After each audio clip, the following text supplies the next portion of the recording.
The worst people are the enemies from within. The enemy from within. Those people are more dangerous, the enemy from within, than Russia and China. These people should be put in jail the way they talk about our judges and our justices. Now, if you had one really violent day, one rough hour, and I mean real rough. I think the bigger problem are the people from within. We have some very bad people. We have some sick people, radical left lunatics.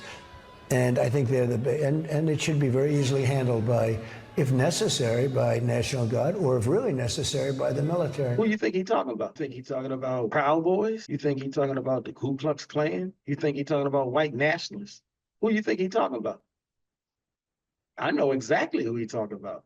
He's talking about us. Since people have such a problem with tying or admitting that he is racist, since people have such a problem with tying his comments, his words, his statements to the racist ideologies that share his sentiments, I'll just say this. Isn't it interesting that in the past and present, various Black organizations, leaders, and movements have been labeled as radical, have been labeled as enemies within? That's nothing new.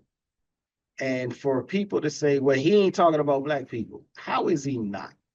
Every time somebody in government, I'll tell you who was listed as an enemy within. Assata Shakur was listed as an enemy within. Whether you look at the FBI, whether you look at COINTELPRO, whether you look at the CIA, whether you look at even watchdog organizations like Anti-Defamation League and Southern Poverty Law Center have all jumped on the stick from time immemorial to label the Black Panther Party, the Nation of Islam, Marcus Garvey, even civil rights leaders, which I don't jump on the bandwagon with them but so much, Martin Luther King Jr. and others, Black Liberation Army, the MOVE organization out of Philadelphia, Malcolm X organization called Revolutionary Action Movement, African People's Social Party, the Uhuru Movement, Black Lives Matter. I know we don't like Black Lives Matter. I do know that there are two different organizations. There's one who rightfully deserve all of the negative feedback that's been assessed and thrown at them because they did act in ways that are against the community. But there is a Black Lives Matter grassroots organization. And if you add the word grassroots, when you're doing a search, you'll see different people. Even Dr. Melina Abdullah, who is running for vice president alongside Cornel West, is a part of or attached to the grassroots Black Lives Matter movement, who is really doing work on the ground in various cities that does help the community. But even that group was called an enemy within. The new Black Panther Party has been called the enemy within. Even in 2017, the FBI came out again and said, forget these groups, forget these organizations. The real enemy within are Black identity extremists. So even somebody like me who wants to wear a shirt like this would be labeled a Black identity extremist. Anybody that says anything that is in favor of Black people unifying or Black people behaving in a positive manner or Black people reclaiming their identity, no matter what label you use, if you stand up and you are pro-unity, you get labeled a Black identity extremist and you get labeled an enemy within. And that's who he's talking about when he says the real problem, worse than Russia, are these enemies within. Now, if you willfully choose to ignore the connection that he makes just because he doesn't outright tell you, then you have a problem. The problem may stem from a lack of education or the lack of a proper education. But anybody and everybody that has been entrenched into the fight, the struggle, the cause, like for instance, during the era of the Black Panther Party, Fred Hampton is known for saying we have to educate our people in general and in mass, but even specifically, we have to educate our members. You were not allowed to become a bona fide, full-fledged member of the Black Panther Party until you went through their own education program. And in that education program, they taught you how to recognize what's called dog whistle politics or dog whistle language. They taught you how to draw connections and conclusions because there are racist people who know they can get into trouble for outright speaking in overly aggressive racist terms. So they come up with metaphors. There's another reason your English class is so important. They come up with similes. They come up with poetic language. They come up with alternative methods of communication so that they don't get in trouble with, especially members of their own racial group, who there's plenty of white people who are overly aggressively racist, but there are also plenty of white people who are racist and share the racist ideology, but they simply believe in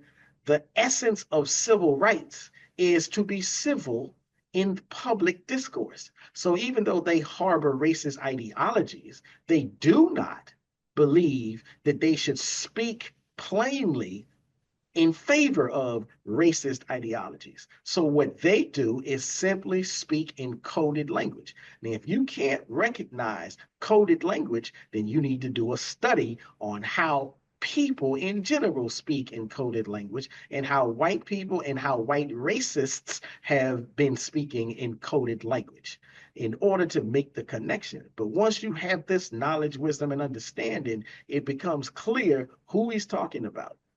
And that should trump, excuse the pun, that should trump any desire to vote for him if you look and see that the people he's talking about include the long list of Black people in our community, in our history, who have always stood up for the cause of protecting us and elevating us. These are the people that he is calling enemy within. These people should be put in jail the way they talk about our judges and our justices. Shabazz, break it down with the proper perspective. So much controversy and a lot of deception. You don't know who's coming through with the light and reflection, and whose mouth is mumbling, trick knowledge deceptive. Shabazz, break it down with the proper perspective. So much controversy and a lot of deception. You don't know who's coming through with the light and reflection, and whose mouth is mumbling, trick knowledge deceptive. Shabazz, break it down with the proper perspective. Shabazz, break it down with the proper perspective. Break it down with the proper perspective. These people should be put in jail the way they talk about our judges and our justices. So Mr. Crybaby wants to put everybody in jail just for talking bad about judges and the justice system. Yeah, that sounds like somebody that Black people should be voting for, right? He gonna put you in jail because you had something bad to say about a judge that sentenced your own family member to a jail sentence, right? He gonna put you in jail for talking bad about a judge like that. He gonna put you in jail for talking bad about a judge like Judge Mark E. Fuller, who was caught up in a domestic violence scandal in 2014. It was such a bad scandal, he resigned from the bench. He gonna put you in jail for talking bad about Judge Samuel Kent, was caught up in a sexual assault scandal and ended up spending 33 months in jail. Judge Thomas Portier, who was impeached for corruption in 2010.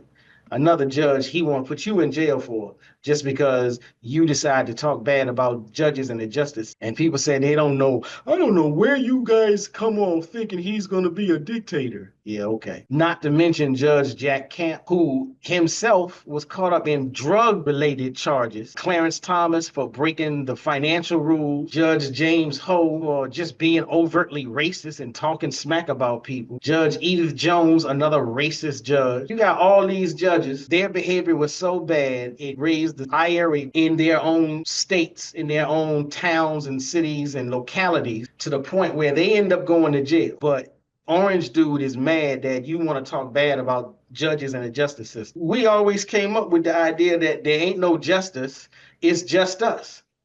But now you got us saying they're going to vote for him. And all he want to do is defend the police and defend judges. Yeah, that make a lot of sense to me. And if you want to come at me and say, well, you just named off a couple of judges, it's so many judges. Well, first and foremost, let it be known, it is a lot of judges.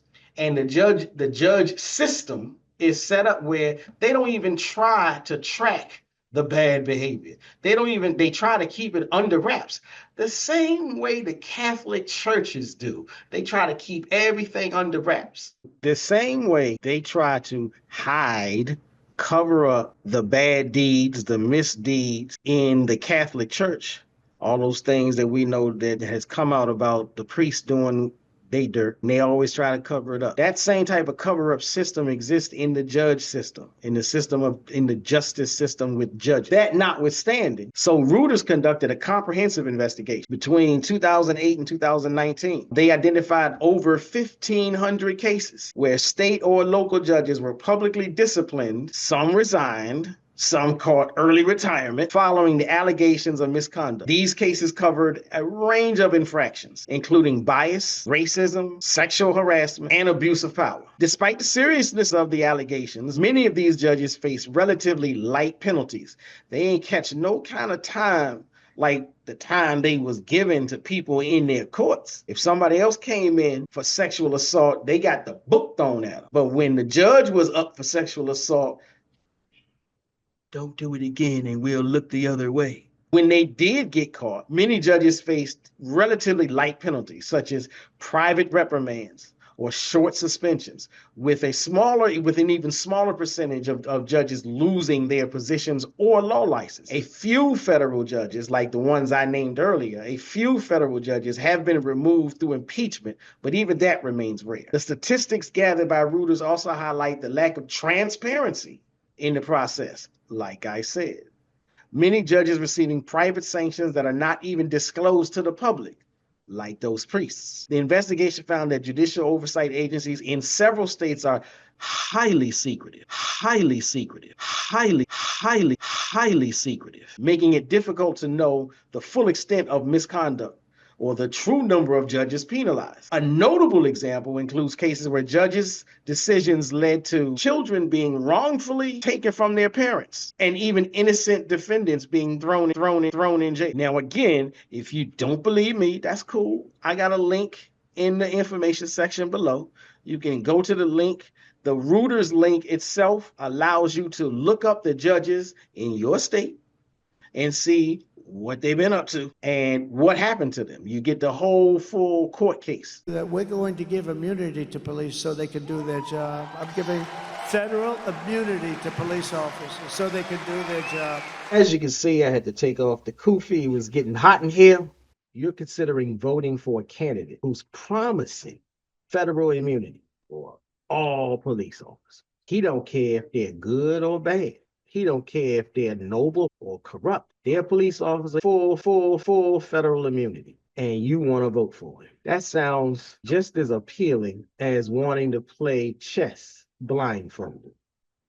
On the surface, it may seem like a nice, tidy solution. Get rid of all pesky lawsuits by giving all the police federal immunity. But let's break this down. Let's give you, how about a proper perspective? Let's talk immunity. You do realize that giving blanket immunity to anyone is like handing that person a get out of jail free card. Imagine your boss saying, don't worry, no matter what mistakes you make, you're off the hook. No matter how late you come into work, we're going to pay you properly. Now, wouldn't that be comforting or terrifying? Here's the thing. Laws are meant to keep everyone in check. Everyone, especially those with power. We all know power corrupts, and absolute power corrupts absolutely. So when you give police officers unlimited protection, unfettered protection, you're not encouraging accountability. You're discouraging it. You're inviting unaccountability. And guess who suffers most? We the people. Often in this country, when we the people suffer, we the people are black and brown. I mean, come on now, be for real. Immunity sounds great if you got a badge. But for the rest of us, that's like asking us to walk across a rickety bridge without any guardrails, without any safety net. Sounds like fun till you're the one falling through it. After all, studies show that when there's a lack of accountability in law enforcement, trust in the system crumbles. Communities become more distrustful, not less. Communities become more distrustful, not less. In fact, qualified immunity the current system in place, which is supposed to be getting dismantled, already shields police officers from many lawsuits. They're already protected, so you don't need extra protections. They're already getting off nearly scot-free. So expanding their protections to complete federal protection, that's like slapping a do not disturb sign on justice. Lady Justice been blind to our community forever as it is. So she's damn sure don't need any further assistance in not giving us our just desert. When justice by definition needs what? Balance. Without it, we're not improving safety. We're simply creating, not just creating, but we are indemnifying a culture where those in power are above the law. I mean, if you look historically, there are quite a few examples of, especially in Europe, especially in white dominant countries, where giving law enforcement full carte blanche. Nazis come to mind, fascists come to mind. They certainly haven't been the poster child for safety or democracy. So I'm just saying, before you go out and cast your vote for the candidate offering federal immunity, ask yourself, do you want a justice system? Do you want a justice system where everyone is held accountable? Voting for immunity, voting for this kind of immunity, voting for any kind of immunity, voting for any kind of immunity is a fast track to chaos. Hey, if that's your thing, good luck to you. Don't say you weren't warned. Don't say you weren't aware. Laws only work when they apply to every. That's just one proper perspective. Shabazz, break it down with the proper perspective. The proper perspective. So much controversy and a lot of deception. You don't know who's coming through with the light and reflection, and whose mouth is mumbling, trick knowledge deceptive. Shabazz, break it down with the proper perspective. So much controversy and a lot of deception. You don't know who's coming through with the light and reflection, and whose mouth is mumbling, trick knowledge deceptive. Shabazz, break it down with the proper perspective. Shabazz, break it down with the proper perspective. Break it down with the proper perspective. Shabazz.